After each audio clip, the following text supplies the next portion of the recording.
Hello, everyone in the US, Israel, Palestine, and other places in the world. I am Lenny Grob, a Vice President for Partners for Progressive Israel. Welcome to this latest installment of Conversations with Israel and Palestine, a series of informational webinars that bring voices from Israel and Palestine to an American and international audience, providing an important link between progressives in the Middle East and those outside. Before I hand over today's discussion to the moderator, let me note that Partners for Progressive Israel is an American not-for-profit organization dedicated to the achievement of a durable and just peace between Israel and its neighbors, and believes in the need to ensure civil rights, equality, and social justice for all of Israel's inhabitants. Partners seeks to deepen Americans' understanding of Israel's complexities so they can better advocate for a progressive Israeli future. We're glad to be bringing this webinar to all of you for free. If you like it and want more programming like this, please visit our website at progressiveisrael.org and make a contribution. You'll also note on Partners' website that we'll be offering a virtual trip to Israel and Palestine, our annual symposium that takes place over the course of 7 Sundays during the months of July and August. Now, let me briefly introduce today's speaker, Mossi Raz, and our moderator, interviewer, JJ Goldberg. You'll find complete bios on our website. Mossi Raz is a member of Knesset for the Meretz party, elected earlier this year. He previously served as a Knesset member from 2000 to 2003 and from 2017 to 19. Mossi is a lifelong political activist promoting Arab-Jewish coexistence in Israel, an end to the occupation, and environmental sustainability. In the past, he served as Secretary General of Peace Now, as Deputy Director General of Givat Chaviva, an NGO promoting a shared society for Arabs and Jews within Israel, and as co-founder of the binational Palestinian-Israeli radio station, Kol HaShalom. I also want to note that Mossi has always been a close friend and colleague of ours in Partners. JJ Goldberg, whose name will be known to many of us, is an award-winning journalist and lecturer. He is editor emeritus of the Jewish Daily Forward, where he served as editor-in-chief from 2000 to 2007. JJ has served as U.S. Bureau Chief of the Jerusalem Report and managing editor of the New York Jewish Week. His writing has appeared in the New York Times, Los Angeles Times, NBCnews.com, Haaretz, and many other forums. His books include Jewish Power Inside the American Jewish Establishment and Builders and Dreamers, A History of Labor Zionist Youth in America. And finally, before I hand things over to JJ, let me briefly set the scene with regard to some of what is to come. We look forward to hearing MK Mossi Raz's thoughts, in particular, about the recent war between Israel and Hamas, and about the friction in Jerusalem that preceded it. Of special interest will be a discussion of the intercommunal ethnic violence within Israel that occurred simultaneously. I'm sure that our audience will also be concerned to hear thoughts about the fallout from the March elections in Israel, including the election of the extreme right-wing Kahanist Knesset members. And with only 8 days remaining in Yair Lapid's mandate to form a government, we'll be very interested to hear Mossi address Lapid's prospects for success in having more than 6 parties join together in what's being called a coalition for change that would remove Bibi Netanyahu from power. And of course, there'll be interest in the proceedings of Netanyahu's trial, and we'll want to hear about ongoing threats to Israel's democracy.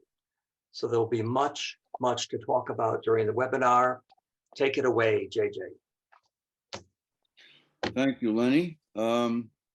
As he said, we're going to have a discussion of the current situation in Israel and in Palestine and how it impacts on the rest of us. You all have heard about who Mossi is. Let me just point out, I'm going to be talking with, interviewing Mossi for about 40 minutes. And then we'll open it up to questions from you folks. You can pose your questions anytime you like. You can start right now by clicking on the Q&A button on the lower right-hand corner of your screen. If you don't see the Q&A button, then move your cursor a bit or touch your screen if that's the kind of device you have, and the Q&A thing will show up. Click it, and you'll see a box where you can ask your question. We'll be looking at them later on at about 1:40. So let's start right off with Mossi. You've been around for a long time. This war that just happened, has something fundamental changed, or is this just another round? First, good afternoon. Good evening to those who are in Israel. When you ask if something fundamental has changed, you mean to the last 2 weeks? Yes. Or is the last 2 weeks a reflection of something that's been going on that maybe we haven't noticed? Yeah, I think that first we have to divide what happened in the last 2 weeks for two parts. The first one is the clash, the war between Israel and Gaza. Nothing is different in this issue. It's another round of violence that we had in the last 20 years.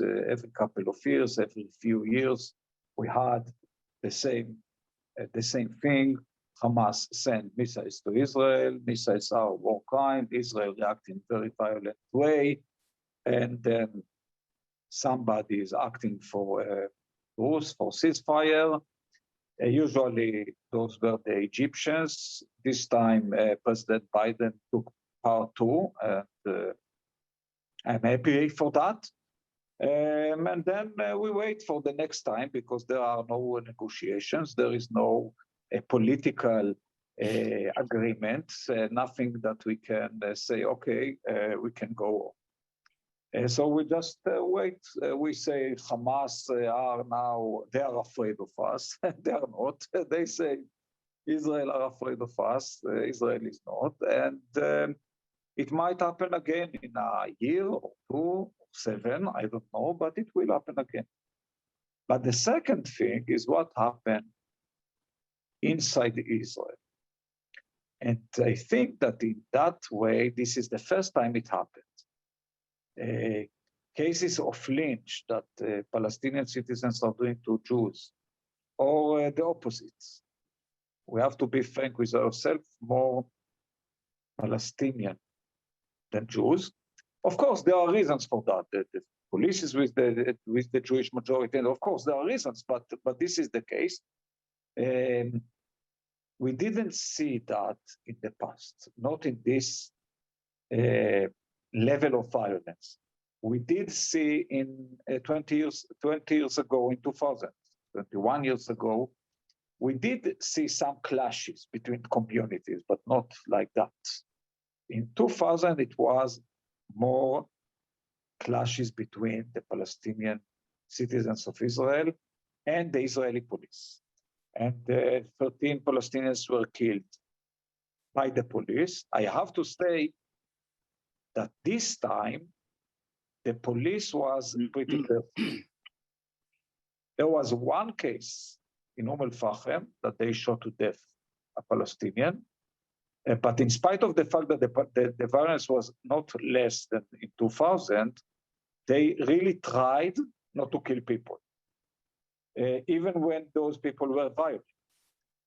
Sometimes they were criticized that when people were attacked, this Palestinian guy in Bat Yam, or Jews in Acre or Glid, or the synagogues in Lod, they were not.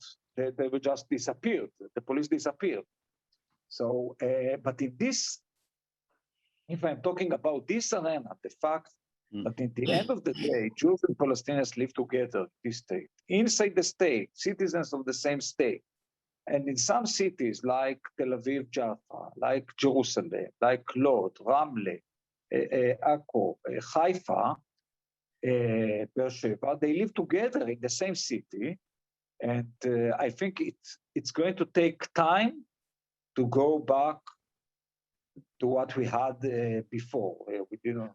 We never had, paradise here. But basically, Jews and Palestinians, when I'm talking about citizens, live together without violence, of course, with some cooperation, not enough, right? With a kind of Jewish supremacy, right? With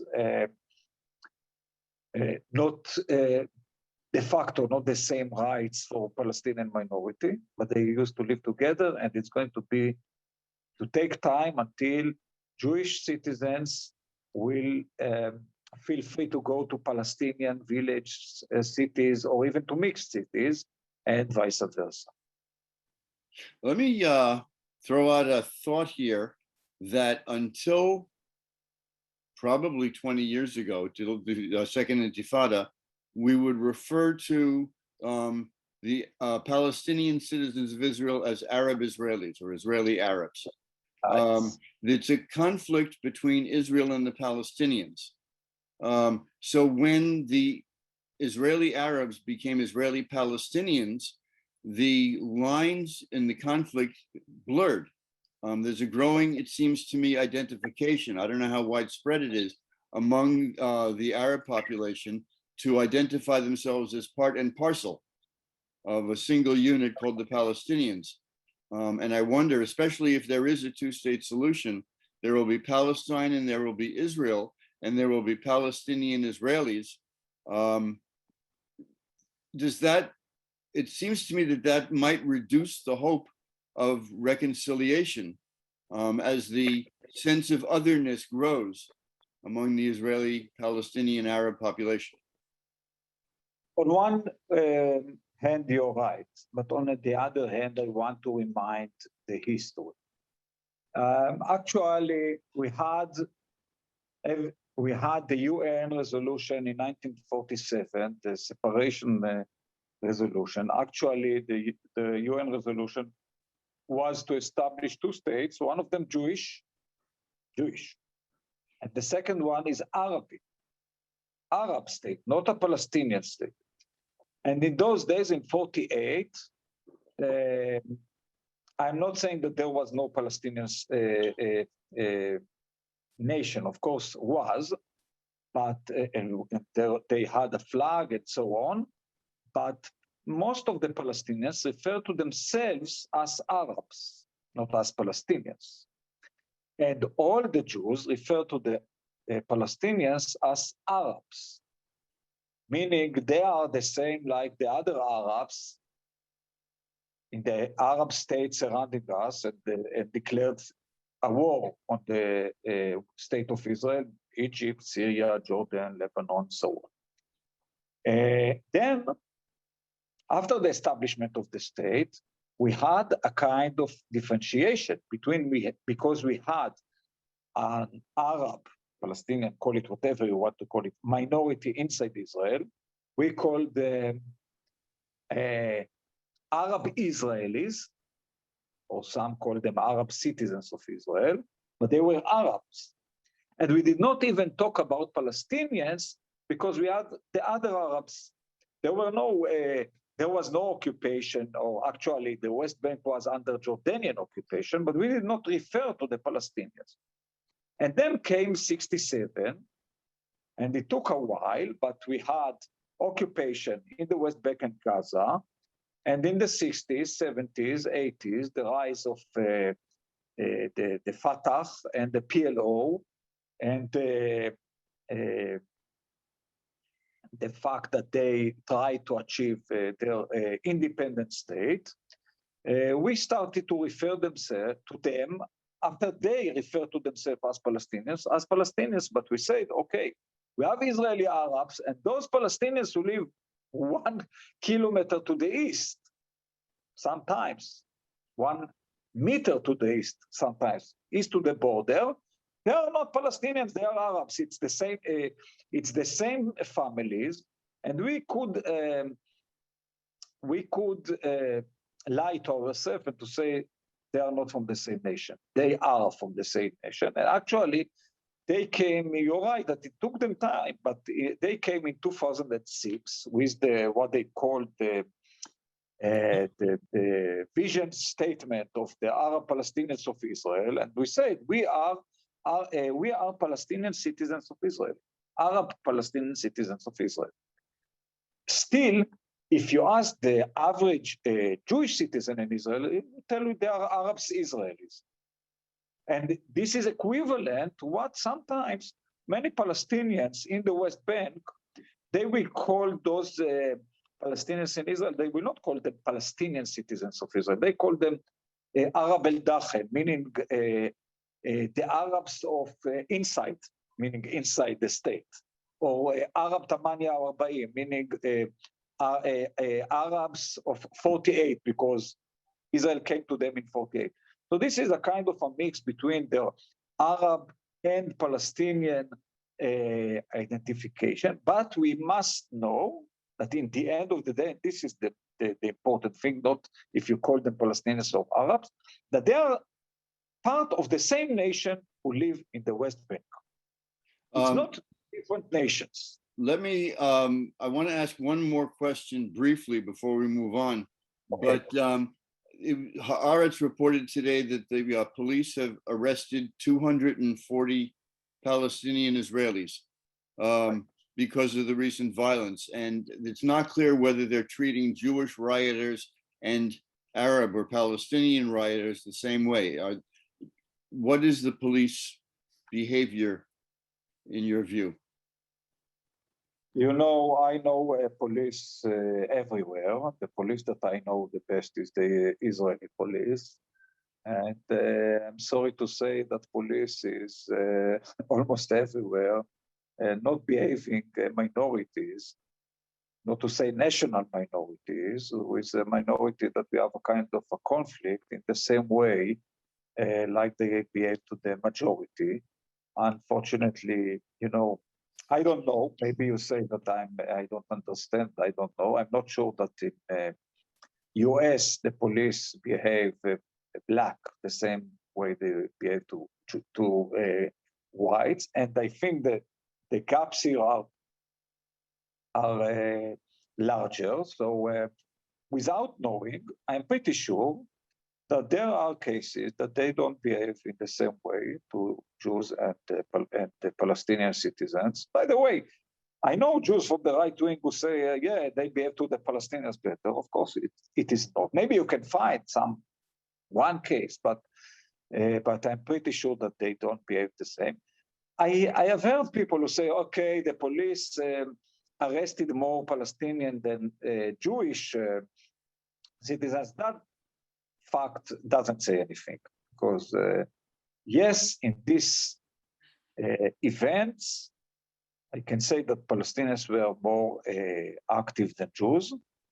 There was no symmetry because there is no symmetry here. There is a powerful state with a powerful regime, with a powerful police that is one-sided, and there is a minority. So the fact that the police arrested more Palestinians than Jews doesn't say anything about that they are behaving to the Palestinians worse than to Jews. But I'm sure, without even checking, that this is the situation, like we know from the past. Let me move on for a moment. The 8 days that Yair Lapid has left to try and form a government, what are the odds? What's going to come out? Will Bennett go with Netanyahu and make him prime minister again? Will there be a different government from left to right, or will there be new elections? First, I would say all the possibilities are still possible. All these three choices are still possible. According to the law here, like you said, Lapid has 8 more days for his mandate. So in the coming 8 days, there is a possibility that Mr. Lapid would call the president and say, okay, I have a government, and then he has a week until the speaker of the Knesset has to say when the vote about the government is. So it might happen in the coming 8 days. What are the chances? I don't know. It depends. Actually, I see two ways that it's going to happen. One of them is that Mr. Sa'ar, Gidon Sa'ar, is the head of Tikva Hadasha, New Hope, a party with 6 members of Knesset, 6 representatives in the Knesset, will say, okay, I agree to be part of a government that is supported by the United List. The United List, you know, that is the Arab. The chances that it's going to happen are not very high, but I think it is possible. The second possibility is that Naftali Bennett from Yemina, what is Yemina to the right, that his party has actually 7 or 6 seats, depend how you count them, will agree to be the prime minister for 2 years of this government, and then they don't need the support of the United List. The chances exist. I cannot tell you. It might happen, but maybe 50% or more that it will not happen. Then we still have 2 possibilities, because according to the law in Israel, if Lapid fails, then the Knesset had 21 days in order to try to form a government. And then every member of Knesset can try if he has 61 members of Knesset or majority. It doesn't need, or she doesn't need 61, but majority. People go to the sea, it's okay. And in this time, there are actually few possibilities. The first one, that Netanyahu might form a government. He does have chances, I think pretty low, but he does have chances. Second, Lapid will use this addition of 21 more days and form a government, or if all of them fail, we go to 5th elections, which I think is very bad.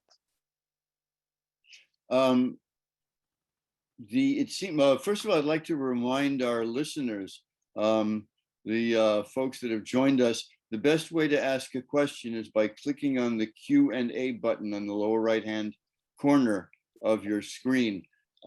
We've got a lot of comments, not that many questions, but the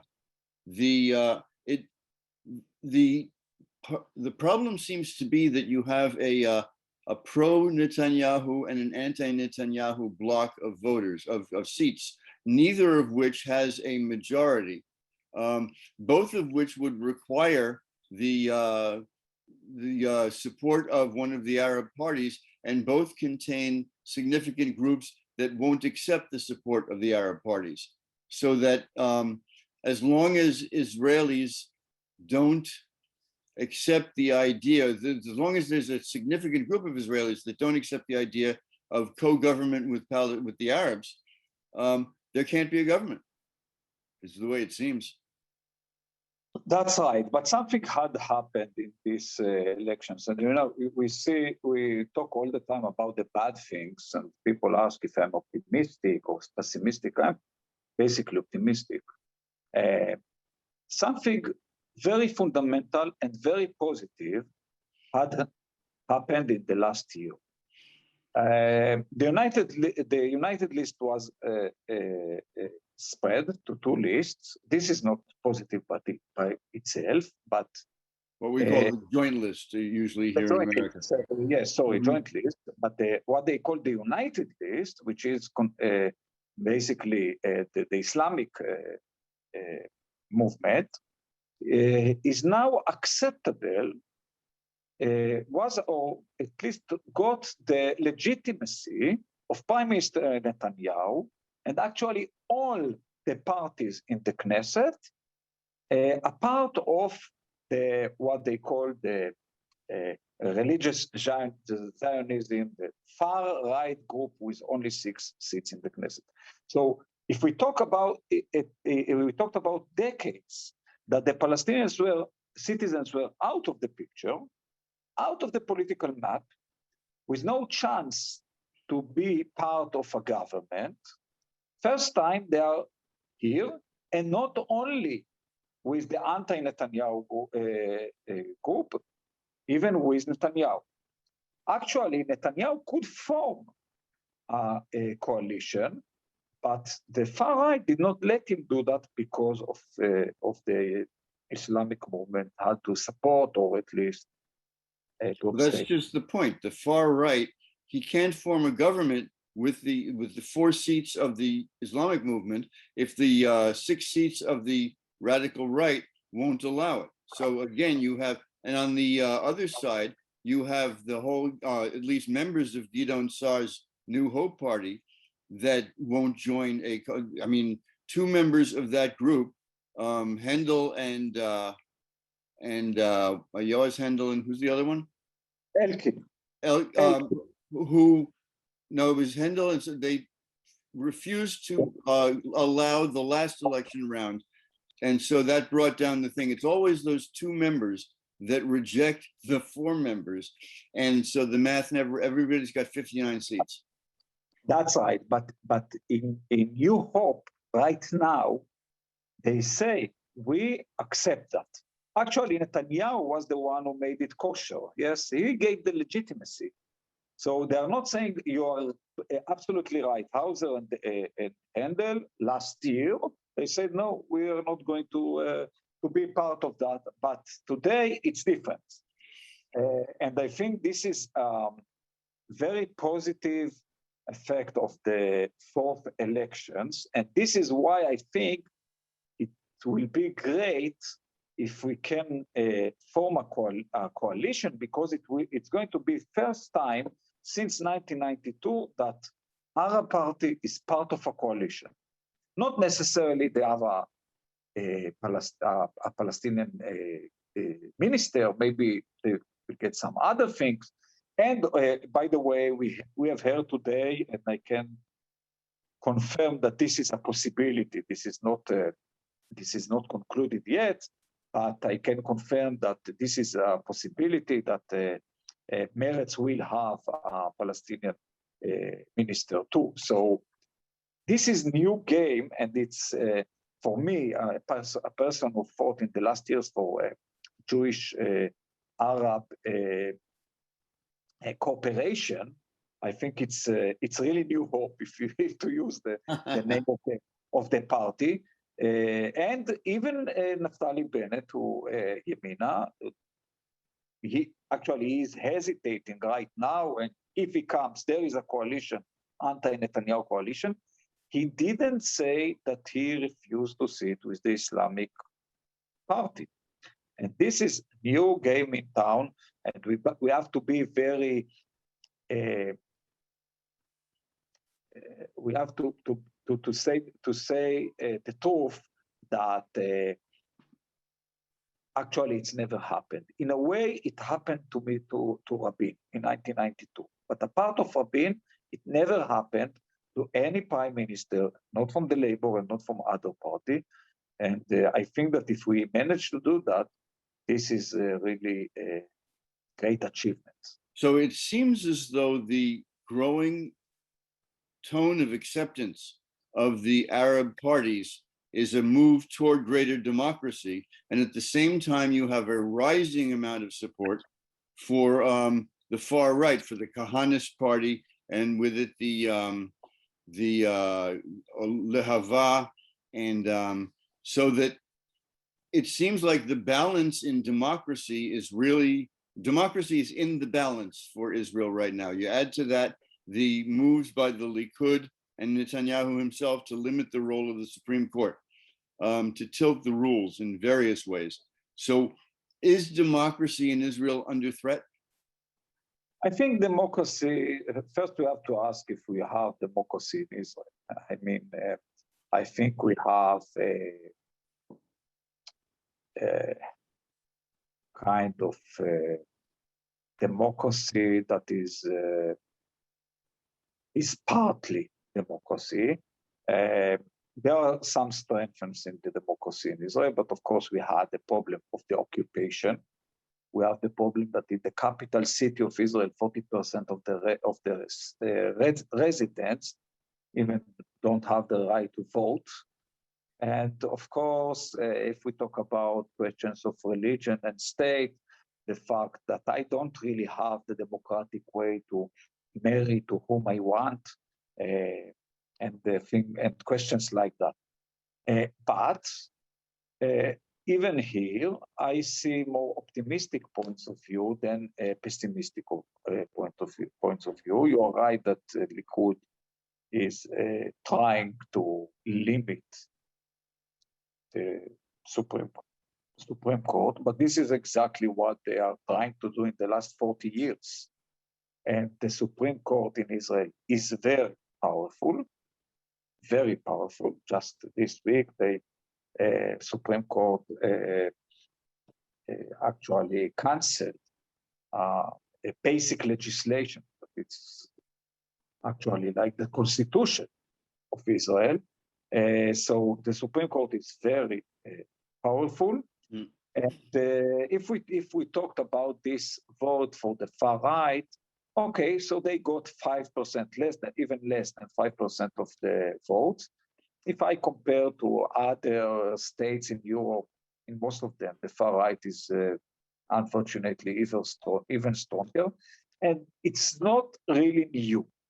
Those almost many of them were in the previous Knesset, and they were part of Yamina, of Naftali Bennett's party. The new person, and the most extreme one, Ben Gvir and Avi Maoz, yes, they are very extreme, but we have to remember that they ran to the Knesset in the past, that they got around 2%, 3%, 1.5, whatever. So they did have their support in the past.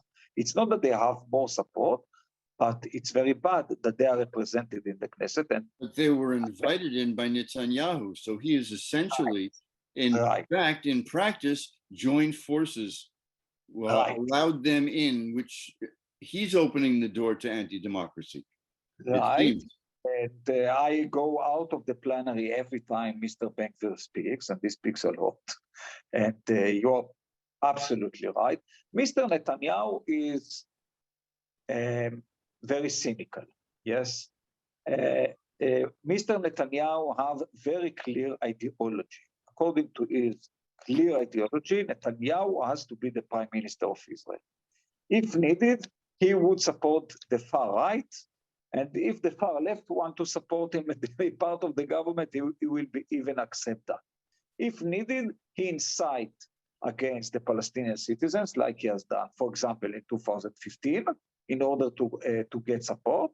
And if needed, he gives them a part in his coalition. So this is the main ideology of Netanyahu. He doesn't really support this far right, but he needs them, and he's willing to cooperate with them, and this is very sad. Question, stepping a little bit further away again, is there still hope for a two-state solution? If not, then there's one state, and then what kind of one state would it be? Essentially, you've got both the Israeli coalition and the Hamas both saying the same thing. They want one state from the river to the sea. They only disagree on exactly how it should be governed. Right. One state or two states are not part of my ideology. My ideology is freedom. My ideology is peace. My ideology is securing of human rights. And if we have to do that in one state, two states, or 7 states, it's not that important. One state or two states is not part of my Zionism. My Zionism says I am part of the right of the Jewish people to implement, or actually to the national rights of the Jewish nation, or the Jewish people, And it might be in one state, in two states, in binational states, everything is okay. It's part of the Zionism. So what I have to check is what is possible, one state or two states. In the illusions, one state is way better, everything is nice, and we live together in peace and equality. But there are a few problems with that. The first one is exactly like you've said, when Hamas and Ben Gvir are talking about one state, they're talking about one apartheid state, one state of Jewish supremacy or Palestinian supremacy or Muslim supremacy. They don't talk about democracy. Second, there are many people, there are a minority in both sides, that do talk about one state and believe really that it is possible to have one democratic state. I don't think that it is possible in the coming future. Why? First, we saw this model in Yugoslavia and other places. You cannot have two nations fighting for 100 years and then cooperating together in one state, after one night of signing an agreement. But there are two main things that are even way more deepening that. The first one is, I have said that I support human rights. And I think that there is one right that it is not part of the human rights. I don't think that an American or a European will take it as human rights, but for Palestinians and Israelis, it is human right, and this is the right of return. My grandfather had the right to come here after 1900s, that he was in exile or whatever in Kurdistan, in Iraq. He had the right to return. And this is Zionism, yes? This is all Zionism about. So I cannot tell others, okay, my grandfather had the right to return after 1900 years, and you don't have the right to return after 74 years. No, it's not possible. So how can we manage that? We cannot manage in one state having a return of the Palestinians refugees to one state, because one state has one person, one vote, and the majority will not accept them. And then you did not answer to the Palestinians' needs. So the only way to do that is in two states, that the Palestinians go to Palestine and the Jews, Jews who come from abroad, come to Israel and not to the occupied territories. And the last point is that the economic gaps are so big that I cannot imagine a state living like that. In Israel, the average income is $43,000 a year. It's somewhere in the middle of Europe, yes, more than France and even more than UK right now. In Palestine, it's more than 2,000. How can you combine two societies like that? I cannot see that happen. So from all these reasons, I don't think that one state is possible. The only solution I see right now is two states. Now, one can tell me, yes, but what are we going to do with the settlers? This is a real problem. This is a real problem, and we have to think about mechanism, how to deal with that. For example, I can start with Geneva Initiative. I believe many of you know. The other, I really suggest to Google Geneva Initiative, and you can see that with some swap of land, we can have, instead of 700,000 Israelis living east to the Green Line, we will have to deal with 160,000. Second, maybe we can have more swaps, not only land swaps. For example, Israel can give Palestine gas field in the sea and get some settlements. Or maybe we can agree that settlers will stay in Palestine under Palestinian sovereignty and in a kind of a return, Israel will accept the same number of refugees. So we can think about possibilities how to solve that, because yes, I agree that there is no way to move 700,000 settlers, even not 100,000. So we will have to update our view of the future agreement regarding this problem. And we will have to pay because of the settlements, right? I'm looking at some of the questions that are coming in from our crowd here. David Ehrlich asks, what is the likely legal outcome on Sheikh Jarrah? Wow. Okay, great question. Because I am not sure that people really understand. I'll try to be to give the details in a very simple way, so it will be just 90% accurate. Basically, Sheikh Jarrah is a neighborhood north to the old city of Jerusalem, east to the center of Jerusalem, in what we call today East Jerusalem. Sheikh Jarrah was first populated by Palestinians in 1860, 160 years ago. I think about 20 or 30 years later, some Jewish, from the Jewish community in Jerusalem came and buy some assets and used to live there. So it was a kind of a neighborhood that was with a Palestinian majority and with a Jewish minority.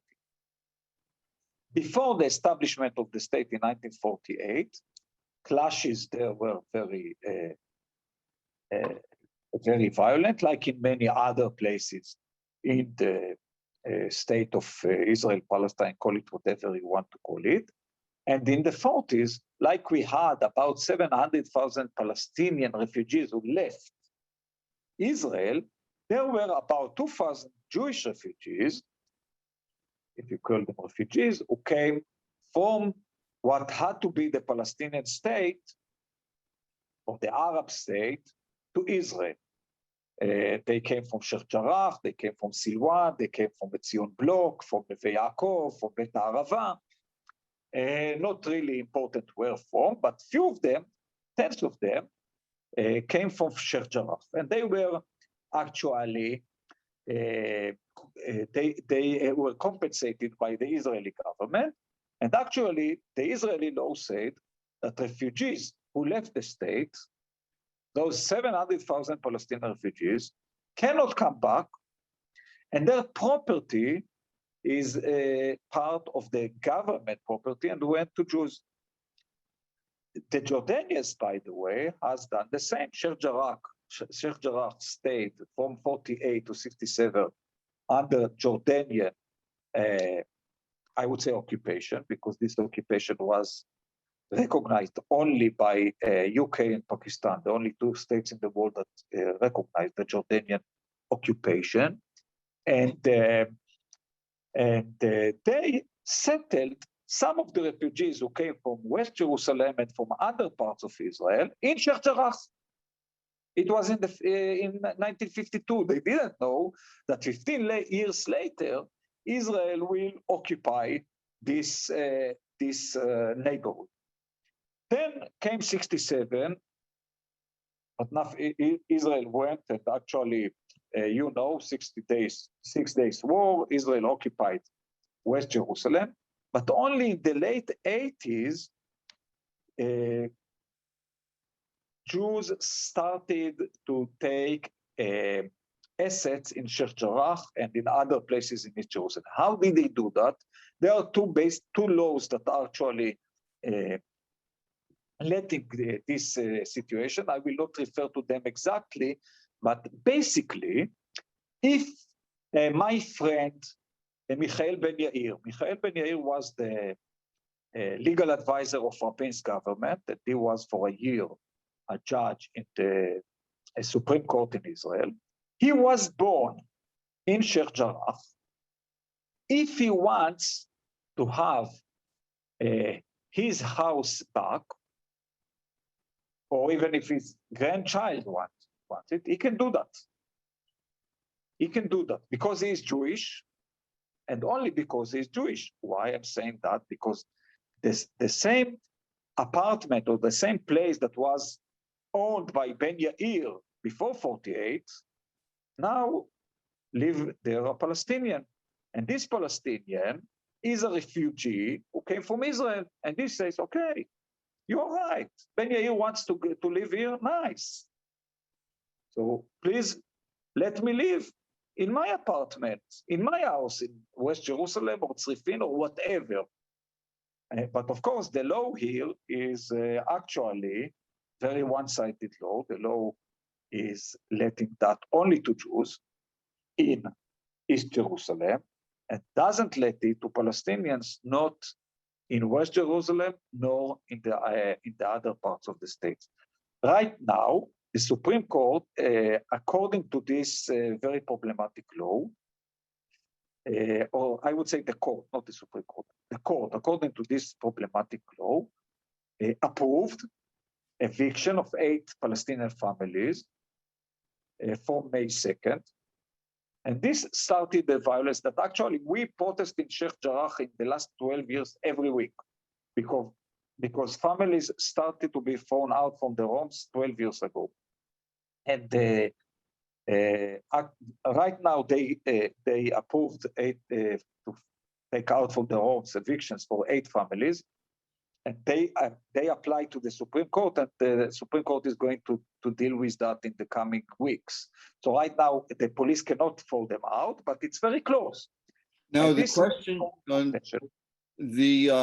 it's often argued here by pro-Israel advocates that it's a real estate question. It's an argument over who owns which houses and which plots of land.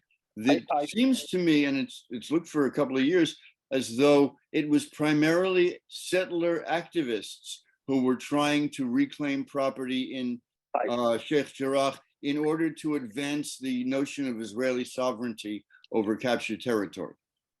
Right. First, I think I'm pro-Israeli, and the one who claimed that is anti-Israeli. Not only anti-democracy, he is anti-Israeli, because what he says actually,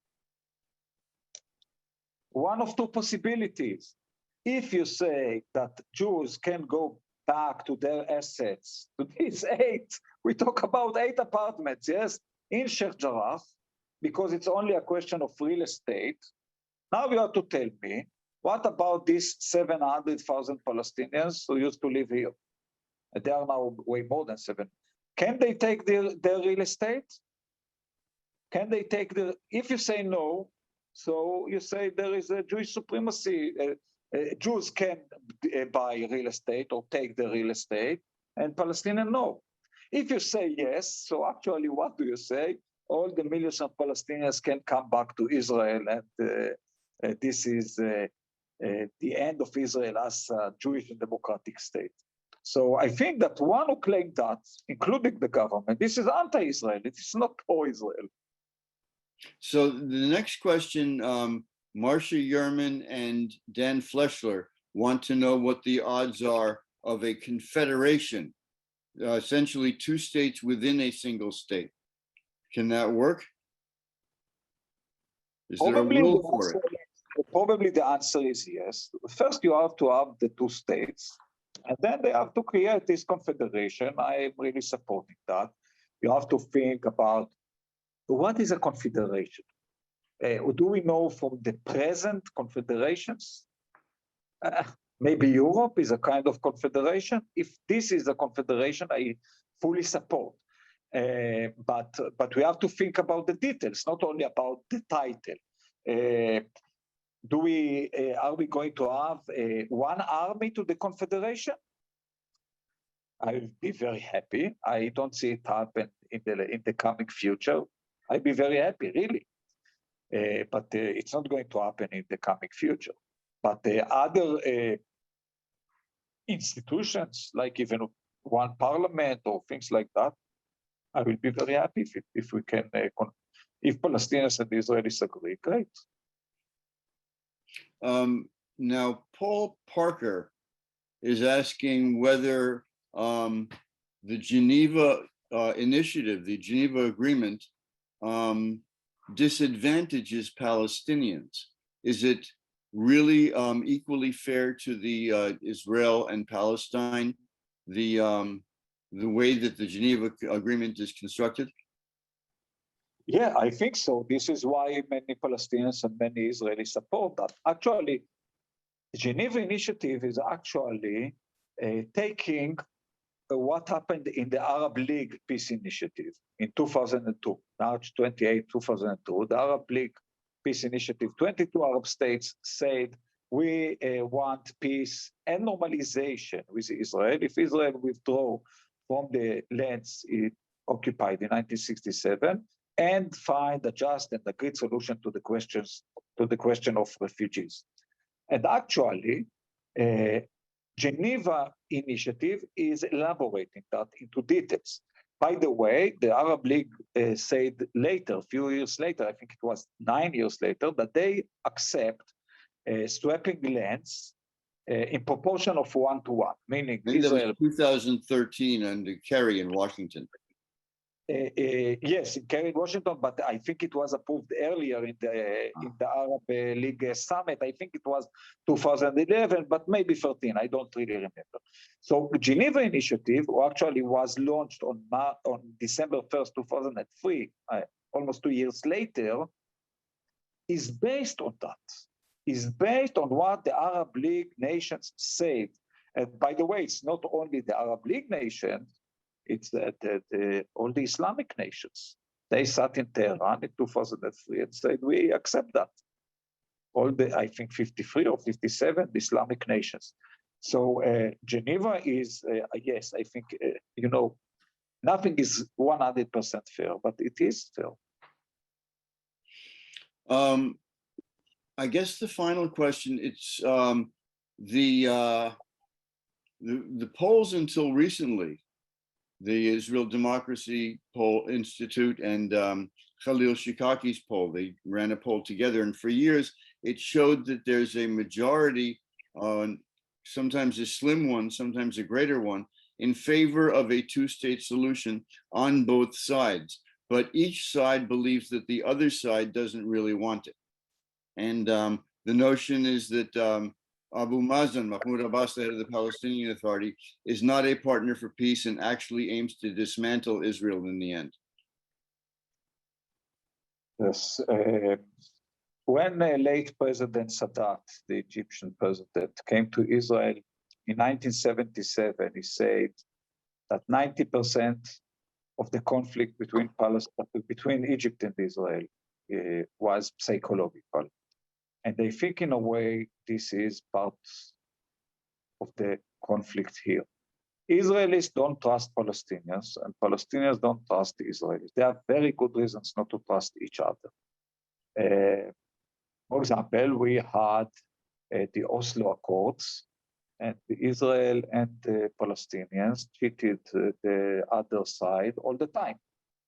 I can give you Israeli violations, and it is not easy to me to say because it was Rabin as prime minister, but I can elaborate about Israeli violations from the very first day, and I can elaborate about Palestinians' violations from the very first day. And again, it is not. I'm not happy to say that because I want to promote, peace and understandment between the two sides. But this is one of the reasons why we can trust each other.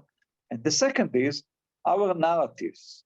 We live in a narrative that we are the victims and they are the aggressors. You hear what people are talking about here. Israel is very powerful, but the Hamas wants to kill us, to kill all of us. And for example, this in the last 2 weeks, but I can give examples from the past, of course, too. In those 2 weeks, 13 people in Israel were killed. By the way, some of them Palestinian citizens of Israel, 3 of them are foreign workers, but 13 people in Israel were killed. And I think the number is 260 in Gaza, among them 64, I think, kids. The media in Israel was, by the way, the media is always very extreme here, but I never saw it like that. The media was 24 hours a day in the 3 main TV channels, only about the conflicts. No movies, no series, nothing, no sport, nothing, just about the conflict. News and news and news and news. And again and again and again, the news are, we are suffering. A missile hit a car, a missile hit an apartment, elaborating only about the Israeli suffer. And there is Israeli suffer, of course. We suffered. There were people who were killed. There were people who were injured. There were people who lost their properties. There were people, many of us, even majority, who didn't go to work, who had to stay with the kids, and the kids were afraid. Yes, Israelis suffered, of course. But never mentioning the Palestinians suffered. Never mentioning the fact that in the other side, 64 kids were killed. Never mentioning that women and civilians were killed in the other side. And if this is the kind of news that you consume every day, you start to believe that you're the victim and they are the aggressors, while the truth is not there. The truth is somewhere in the middle. And the same with the Palestinians, by the way.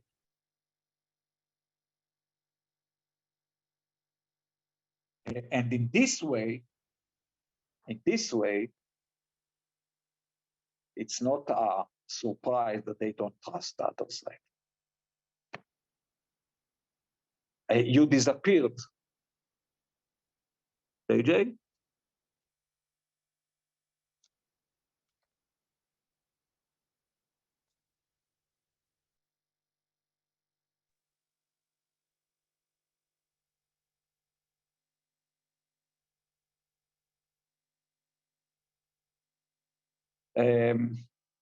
JJ, do you hear me?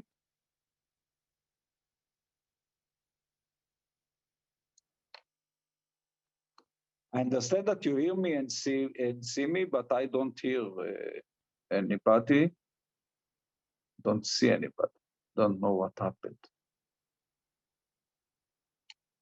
Yeah, I see. Okay. Wait, Lenny, I see you and hear you. Yes. Okay, so I think we lost JJ. Okay. This is what I don't know if you had completed what you wanted to say. Yes, I did. Yes, I did. Because our time, it's now 2 o'clock US time, and it's 9 o'clock your time. So I want to thank you, Mossi, and I want to thank JJ as well. I hope he will come back to receive the thanks. And I want to thank everyone who has joined us for really a very stimulating conversation. Thank you for listening and for inviting me. Yes, and thanks to the staff of Partners for Progressive Israel for their work in making this discussion happening. We hope you've enjoyed it, and we're glad to be bringing this program to all of you for free. If you want to learn more about our upcoming programming, please visit our website, progressiveisrael.org, and while you're there, please make a contribution. That is what enables us to bring programs like this to you at no cost. Thank you, and thank everyone for attending. Stay safe. Thank you. Bye-bye. Bye-bye.